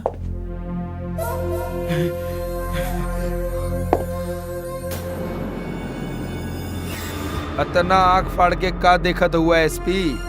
हम काली पांडे तोहरे पास खुद चल के आयल बानी। काहे कि तोहरा बाह में तो इतना ताकत बा नहीं कि हमके गिरफ्तार कर सका, तो हम सोचनी तोहार परेशानी थोड़ा कम कर दे। गीदड़ की मौत आवेला ना तो उस शहर के ओर भागेला। तू गीदड़ बाड़े जौन की अपने आप से अपने मौत के मुंह में चलाइल बाड़े। एसपी, अपने औकात में रहे। हम है काली पांडे, मौत का दूसर नाम। और अब ही तो हम तोहरे पे एहसान करतानी, वो भी सीएम साहब के कहला पर अपने आप के अरेस्ट करावतानी। नहीं तो तोहरा हाथ का हथकड़ी हमरे हाथ तक पहुंचे के पहले तोहार इस शरीर का वर्दी उतार दे।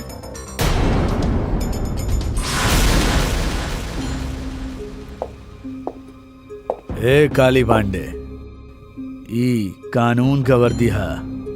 तोहरे बहन के साड़ी ना जे कौनो मंत्री या नेता के सामने उतर जाई।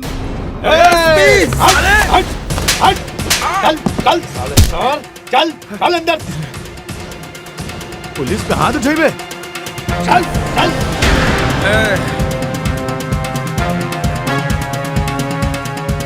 कसम काली माई के, अगर तोहार शरीर से ही वर्दी ना उतरली तो हमार नाम काली पांडे नहीं। ए सुन, अब ना तो तोर सीएम का पावर काम करी, ना ही तोर बहन की साड़ी।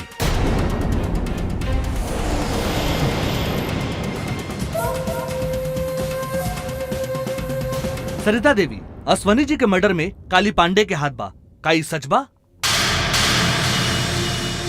सरिता देवी, आप हमारे सवालों का जवाब दीजिए, हम आपको इंसाफ दिलाना चाहते हैं। जवाब दीजिए सरिता जी।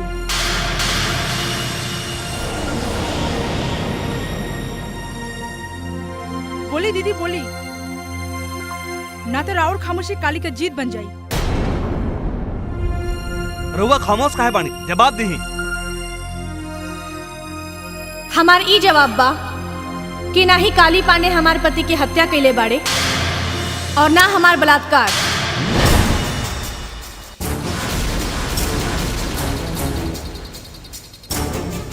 अब आगे हम और कुछ नहीं की कहल चाहत। धन्यवाद। चलो पिंकी।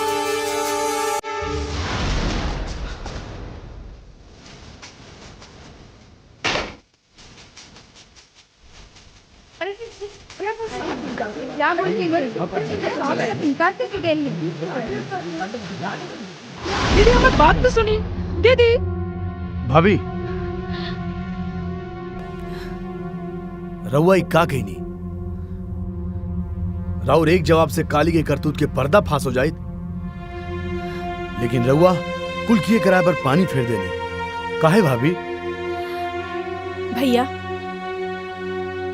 रउआ हमरा खातिर और पिंकी के डैडी खातिर जवन कुछ कहनी ओकर हम एहसान मानतानी। बाकी अब हम नहीं की चाहत कि हमरा चलते रउआ सबकी और परेशानी हो। भाभी भाभी का कहता नहीं रउआ? हम ठीक कहतानी भैया। रउआ सब है जेकरा खिलाफ हमके इंसाफ दिलावे की चाहतानी, कानून खुद ओकरा से इंसाफ मांगता। जवन भइल तवन भइल। अब हमरा लगे एक एगो सहारा बा, हमार अपन पिंकी, हमार जिंदगी। और रहल बात काली के, अगर कुछ ना भइल और ना होई, जेकरा भीरी जोर ना होखे ओके जोर वाला आदमी के सामने जोर ना दिखावे के चाहे। हम रउआ लोगन के हाथ जोड़तानी, हमरा के हमारे हाल में छोड़ दी, छोड़ दी। चलो पिंकी।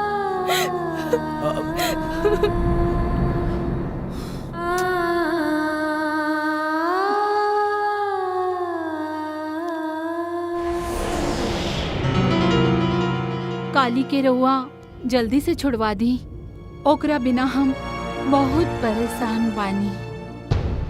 अब तो ऑफिसर के बीवी भी बलात्कार से मना कर देलस। अरे कालिया तो अपन बच्चा बा, ओकरा के तो हम छुड़ा ही ले, लेकिन तनिक हमार चेहरा के तो जुड़वाई दा।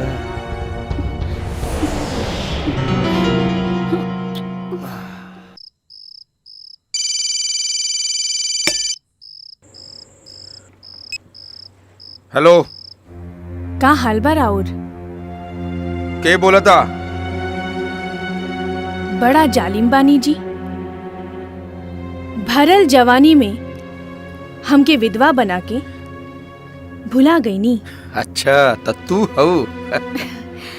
विधवा के सफेद साड़ी तो हम पहन लेनी, बाकी सीता बनल बहुत मुश्किल बा। जवानी की रंगीनी मन से जात नहीं खे। हम समझनी ना।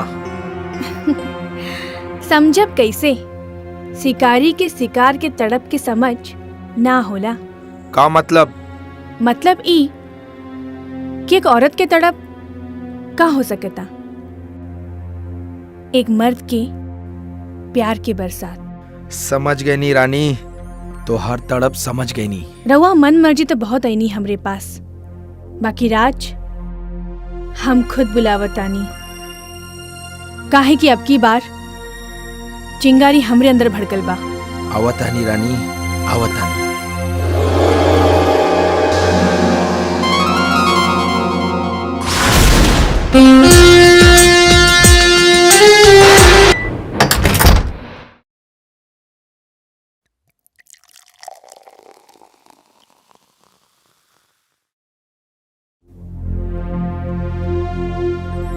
ए में खाली शराब ना हो, ई शराब में हमार प्यार मिलल बा। का ली पी। शाबाश। तुहार इज्जत लुटनी, तुहार मर्द के जान लेनी, तब वो बच गई। काहे कि इस स्टेट के पावर हमरे हाथ में बा और सीएम इस स्टेट के राजा हुवन, पर उनके दिल पे राज करेली हमार बहिन। और जेकर बहिन अंदर ऊ होला सिकंदर। अच्छा करतारू जे वक्त के पहचान के हमरा मर्दानगी पे जान देता रू। अब तू हमार बाड़ू और हम तोहार बानी रानी। आज के बाद तो के कोनो तकलीफ ना हुई, समझ लू।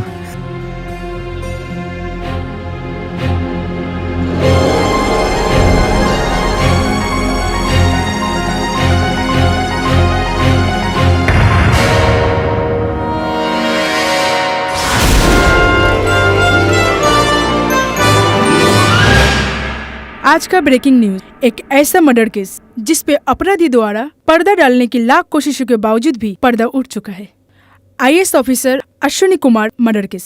अब हम आपको दिखाते हैं काली पांडे, एमएलए मीरा देवी और मुख्यमंत्री के षड्यंत्र का पर्दाफाश और उन्हें बेनकाब करने वाली कुछ वीडियो क्लिप्स। और सीएम इस स्टेट के राजा हुवन, पर उनके दिल पे राज करेली हमार बहिन, और जेकर बहिन अंदर ऊ होला सिकंदर। अच्छा करतारू जे वक्त के पहचान के हमरा मर्दानगी पे जान देता रू।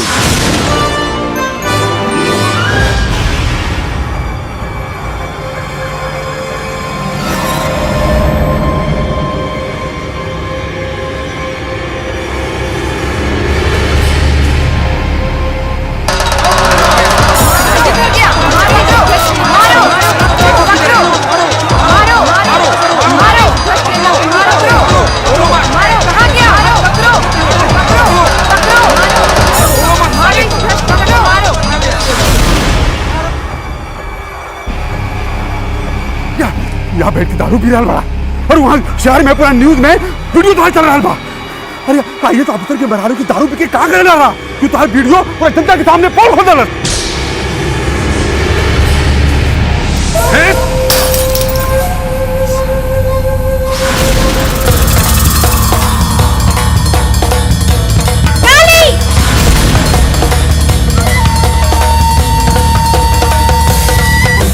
जौन दिन तोहार चढ़ना अमृत पीले रहली ना, वही दिन तोहार प्रसाद खा के सुहा कर देवे के चाहत रहल। खैर तू अच्छा कहलू, हमरे पास आ गईलू, हमार काम आसान कर देलू।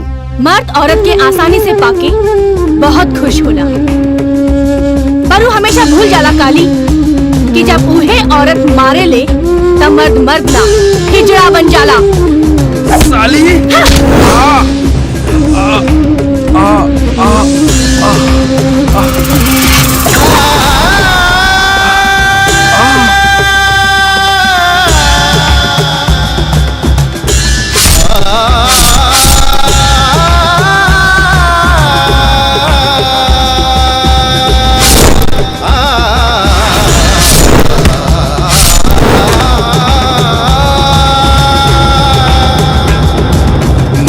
धरती अंबर नारी ही संसार, नारी धरती नारी अंबर नारी ही संसार।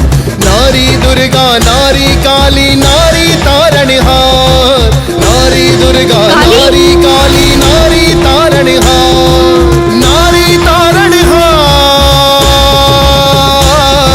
नारी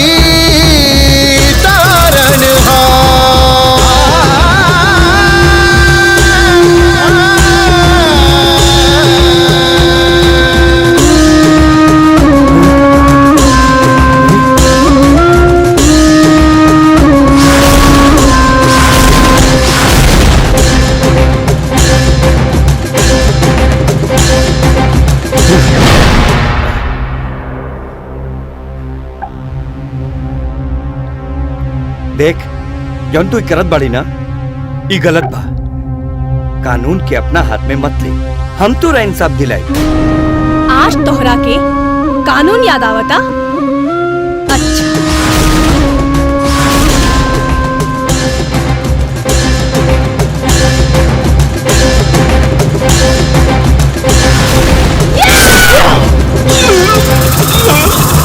नारी उठावे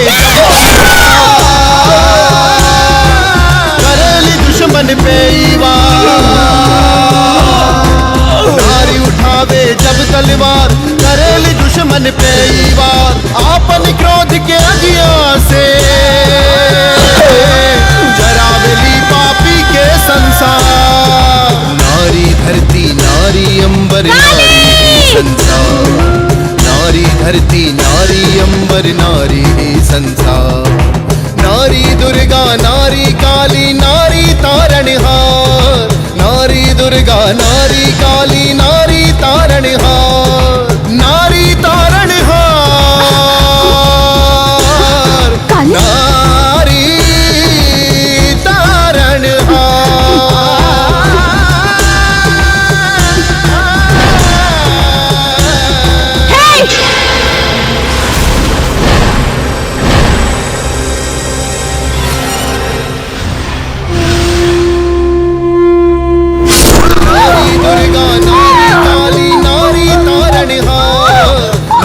नारी नारी काली नारी तारणहार। नारी तारणहार।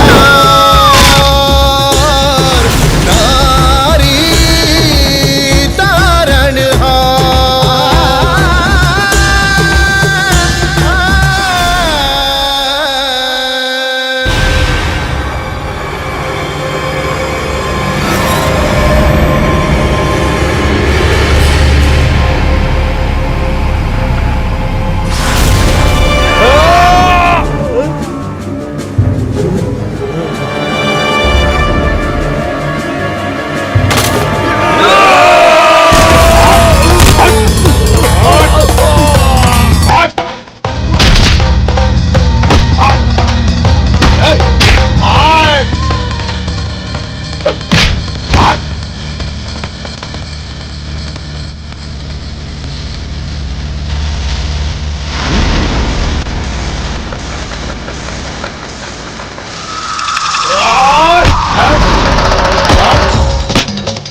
जब झांसी के रानी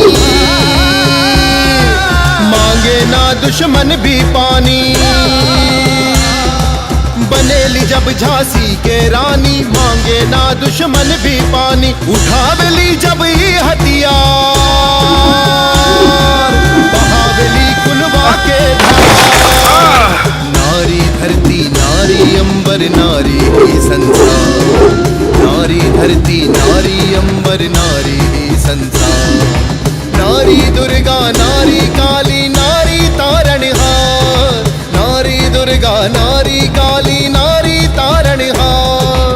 नारी तारणहार। नारी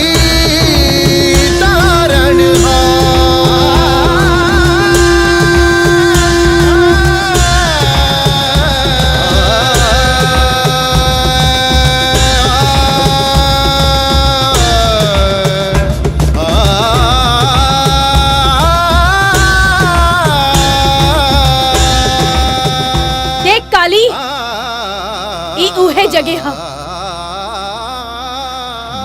और ई उहे तराजू जे पे तू हमार पति के मरले रहले।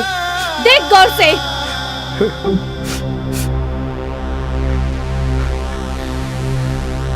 हमके माफ करना सरिता, हमके माफ करना। माफ कर दी? काली, औरत से भोग के प्रसाद ना, मौत के सामान भी होली। उठावे जब तलवार ना सरिता। करेली दुश्मन पे वार। नारी उठावे जब तलवार करेली दुश्मन पे अपन क्रोध के अगिया से पापी के संसार। नारी धरती नारी अंबर नारी ही संसार। नारी धरती नारी अंबर नारी ही संसार। नारी दुर्गा नारी काली नारी तारणहार।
नारी धरती नारी अंबर नारी ही संसार, नारी धरती नारी अंबर नारी ही संसार, नारी दुर्गा नारी काली नारी तारणहार, नारी दुर्गा नारी काली नारी तारणहार, नारी तारणहार,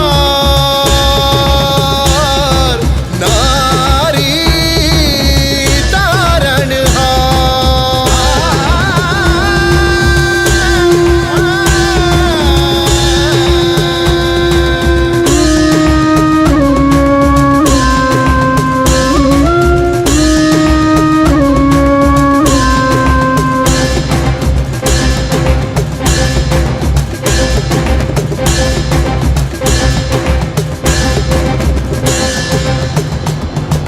नारी उठावे जब तलवार, करेली दुश्मन पे वार, नारी उठावे जब तलवार, करेली दुश्मन पे वार, आपन क्रोध के अगिया से जरावेली पापी के संसार, नारी धरती नारी अंबर नारी ही संसार, नारी धरती नारी अंबर नारी ही संसार, नारी दुर्गा नारी काली नारी तारणहार, नारी दुर्गा नारी काली